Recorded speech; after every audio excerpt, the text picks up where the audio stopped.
Gold has been running, but we did see a pullback. So I know a lot of investors are interested in buying.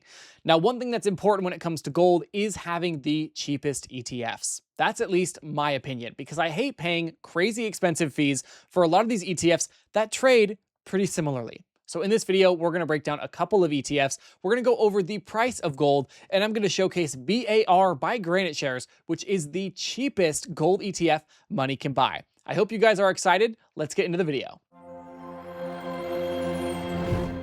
Gold has been running like crazy. So I'm not going to say that it's risk-free at this point. I mean, it's up like over 100%, 200% maybe in the last couple of months. Silver's up even more. But when it comes to BAR, there's a number of things that I like.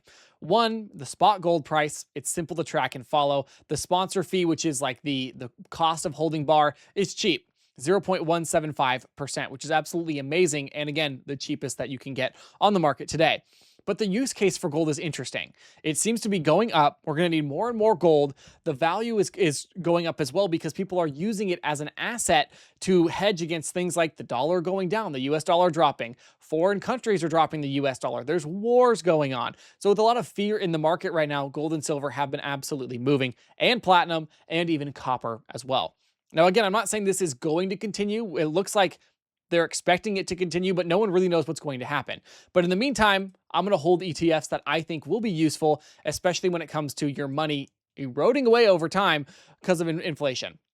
Now, diversification, we can see gold has been uncorrelated to both stock and bond markets, potentially moderating market extremes and dampening portfolio volatility, which is amazing. It gives you a hedge. It's different.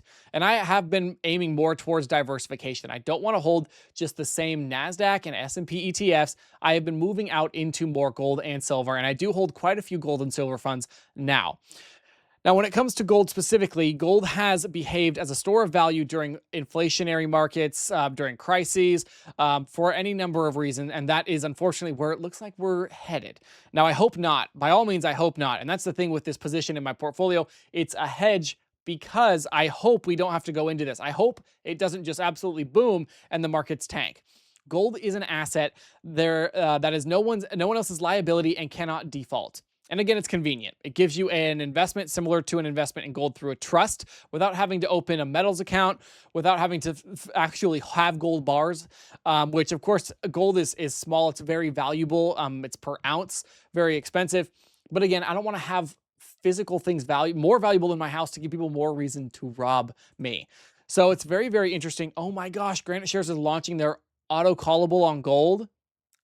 Okay, that's going to be interesting. We can see the 1 month price details for BAR. We're going to look at the price performance of gold though, because it's been really, really interesting. I mean, look at this chart. Absolutely insane. So if you're looking for a gold ETF, I definitely think you should check out BAR. But now let's talk about what's going to happen with gold in 2026. We will talk about it, but I want to showcase, yes, gold is up 46% on the 1 year. Year to date, it is up still 4%. On the 5 year, it's up 160%. Now, this is an insane chart, and we were due for a pretty steep pullback. Now, all the other times when it pulled back, it did run again. Do we know if it's going to do that? No, no one truly does. But it's absolutely insane that the value of gold has gone up this quickly. So I just wanted to show that. Again, silver is actually even more, but it's also more volatile and it has crashed a little bit more in the last 5 years, but still is outperforming gold ever so slightly. So if you're also looking for silver, I wish Granite Shares had a silver ETF, but there are a number of them out there.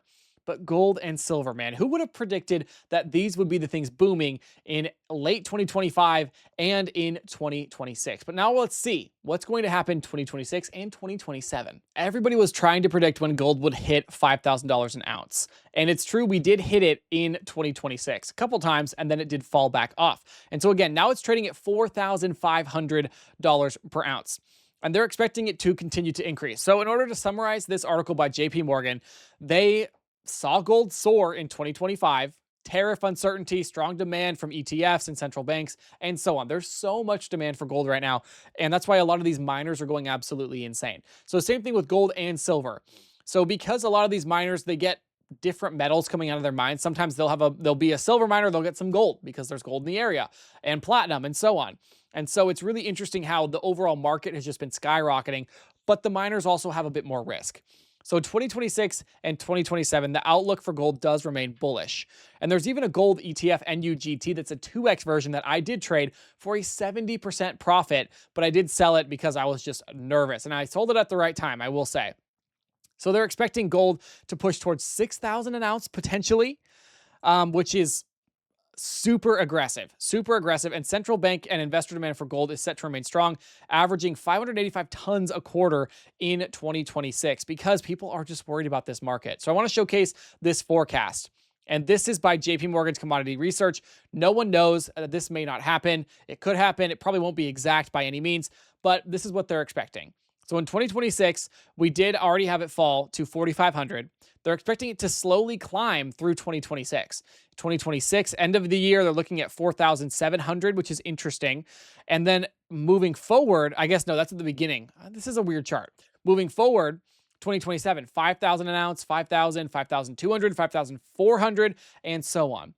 So is this going to happen? No one really knows, but let's look at how some of these gold ETFs compare because it is really important when you're trying to figure out which one is right for your portfolio. So again, the key takeaway with this is that BAR's expense ratio is way cheaper. It's half of GLD and it's close to IAU, but still is quite a bit cheaper. When we look at total return though, GLD is the top performer with BAR behind it and IAU in third. So it really comes down to what you're looking for. BAR is optimal if you want cheaper, if you want to hold for long terms, if you have a lot of money and you're not really interested in paying more of a fee for GLD. There you go. There's BAR. And the beauty of this is you do have a little bit of diversification, but they all track the same, really. I mean, look at the performance for these. It's really, really interesting. And if you zoom out, you actually get better performance from BAR, likely due to the fact that you have a lower expense ratio. So on the 3-year, it's up 129.5%, GLD 128%, and IAU 128.8%. Funny how the 1-year GLD is the better performer, but on the 3-year, it's the worst performer. But now I want to showcase one other ETF in comparison. Let's throw in NUGT. And if you believe long-term in gold and you want to add some risk to your portfolio, let's see how this one has been performing. Now again, NUGT is a 2x leverage version on gold, so it's going to be the best performer because gold has been up. But look at the volatility, up 400% at one point in the last year, and then dropping now to being up 167%. That's really interesting. Maybe I should buy back into NUGT. I didn't know the fall off was this bad. And now, on top of that, if we zoom out a little bit more, on the 3-year, holy smokes. But it was underperforming as we saw gold underperform, and then it absolutely rocketed. So I do like playing with some leverage, but it's definitely not for everybody. Be extremely careful. You have to understand this is not financial advice. It's all for your own understanding. And Nugget, unfortunately, does have more of an expense ratio because there's leverage. Quite a bit more, almost a full percentage more than BAR. So I would like to know, which is your favorite down in the comments? What do you think about BAR, about gold in general as we're in 2026 and heading towards 2027? Are we going back over 5,000? Has it pulled back too much or is it still way too expensive? Let me know what you think in the comments and don't forget to like the video and to subscribe. And I hope to see you in the next one.